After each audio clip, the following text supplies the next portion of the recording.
देखिए सर, हमको जब उसको 144 किए तो देखिए यहाँ पे उसको नोटिस किया गया 144 का, और 144 होने के बावजूद भी ज़बरदस्ती वो काम। उसके बाद में देखिए ये कोर्ट का हमको आदेश मिला, कोर्ट का आदेश हम आ गया, हक में फ़ैसला देता है, मगर यहाँ पे उपद्रव लोग हमको परेशान कर दिया है।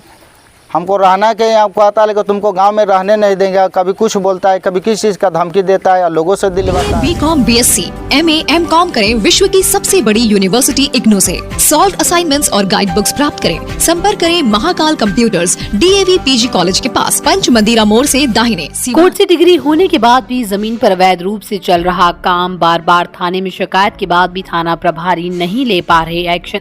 क्या थाना प्रभारी कर रहे किसी बड़ी अनहोनी का इंतजार? मामला सिवान पचरुखी थाना क्षेत्र के पड़ौली गांव का है। पड़ौली गांव निवासी मोहम्मद मुस्तफा के पुत्र गुलाम जिलानी, जो पेशे से मस्जिद के इमाम हैं, उन्होंने मीडिया के माध्यम से गुहार लगाते हुए कहा है कि मेरे द्वारा साल 2013 में गांव में ही एक जमीन खरीदी गई थी, जो कि 3 कट्ठा 13 धुर और 8 धुर की है। गुलाम जिलानी ने बताया कि उक्त जमीन को मरहूम सत्तार मियां की बेटी से 2013 में ही लिखवाई गई थी, लेकिन उसके बाद भी दोस्त मोहम्मद अब्दुल उर्फ बहारन और राजन के द्वारा उक्त जमीन पर अवैध रूप से मकान बनाया जा रहा है। जबकि न्यायालय द्वारा हमें इस मामले में डिग्री मिलने के बाद भी 10 दिनों के अंतराल में पचरुखी थाने को 3 बार ये सूचना दी जा चुकी है, लेकिन इसके बाद भी लगातार जमीन पर अवैध रूप से काम हो रहा है। मोहम्मद गुलाम जिलानी ने बताया कि मैं और मेरे परिवार के लोग काफी डरे हुए हैं। उनके द्वारा लगातार हमें जान से मारने की धमकी दी जा रही है। मोहम्मद गुलाम जिलानी ने न्याय की गुहार लगाते हुए अपनी जान का खतरा होने की बात भी कही। सुनिए इस मामले में मोहम्मद गुलाम जिलानी ने क्या कुछ कहा। ये क्या मामला है? सर, मेरा नाम हुआ मोहम्मद गुलाम जिलानी और पड़ौली का मैं मूल्य निवासी हूँ, और 100 की ज़मीन लिया हूँ, और उस पर अवैध रूप से कब्ज़ा चल रहा है।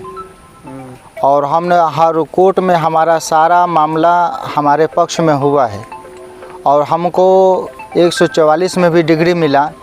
फिर उसके बाद में हम सिविल में गए तो सिविल में भी हमको कोर्ट ने हमको डिग्री दे दिया, और डिग्री मिलने के बाद हमने आया तो थाना को भी उसका आवेदन किया, CO साहब को आवेदन किया। करने के बाद मैंने 27 तारीख को आवेदन किया, फिर 24 तारीख को दिया हूँ, फिर 29 को दिया हूँ। आवेदन देने के बाद में अभी भी उस पर निर्माण जारी है। हम रोकने के लिए बहुत हो गया, आवेदन भी दे दिया, जी, काम चल रहा है, फिर भी काम चल रहा है। रोकने के लिए मैं बहुत प्रयास कर रहा हूँ। प्रभारी से मिले थे? जी, थाना प्रभारी से मिले हैं। उनको 27 तारीख को आवेदन दिया हूँ, 29 को दिया हूँ, और 24 को भी दिया हूँ। क्या बोल रहे हैं? लेकिन बोल रहे हैं कि रुक जाएगा, मगर काम कोई नहीं रुक रहा है। चलिए, और सब लोग बोल रहे हैं कि बस होने दो, और हमको उल्टा धमकाया जा रहा है कि तू उस पर बन रहा है तो काहे रोक रहा है। हाँ, उसका ज़मीन है, ज़बरदस्ती कर रहे हैं।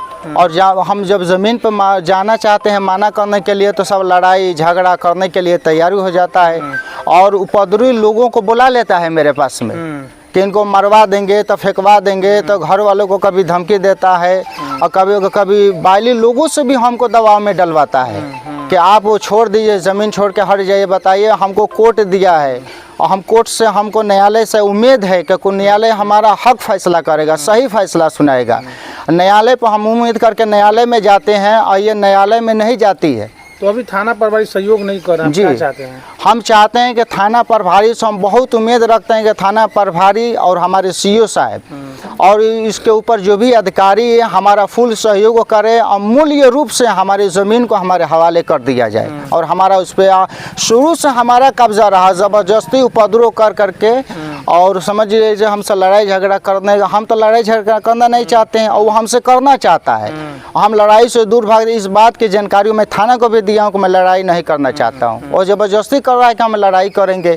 कभी जाते हैं तो कुछ मारने के लिए धमकी देता है, कभी हथियार का बल दिखाता है, कभी उपद्रवी लोगों को देता है, कभी बड़े बड़े लोगों को बताता है कि हमारे पास ये लोग हैं, हम ये कर लेंगे, हम ज़मीन नहीं देंगे, तुमको जो करना है करो। और सिविल से हमको सारा चीज़ मिल रहा है, मगर यहाँ से हमको कोई उम्मीद नहीं मिल रहा है कि हमारे ज़मीन हमारे क्या जानबूझ टाल रहे हैं क्या? जी, थाना प्रभारी को हम 3 गो आवेदन किए हैं। अगर वो चाहते तो आकर के अभी काम वहाँ पे रोक देते, खुद आते, मगर समझिए कि थाना प्रभारी कहने के आते हैं, मगर कुछ नहीं होता है। सहयोग सभी का है कि ये लोग अपना काम कर ले, अपना घर बना ले, इनका ज़मीन हड़प लिया जाए। बताइए, हमको न्यायालय दे रहा है मगर यहाँ पे उपद्रव लोगों की वजह से और इसका लड़ाई ज़बरदस्ती हमसे कर करके हमारा ज़मीन हमसे ले रहा है। सभी लोगों से मैं यही निवेदन करूंगा कि हमारा ज़मीन हमारे हवाले करा दिया जाए और उपद्रवी लोगों से हमको बचाया जाए, हमारे घर वालों को सुरक्षित भी रखा जाए।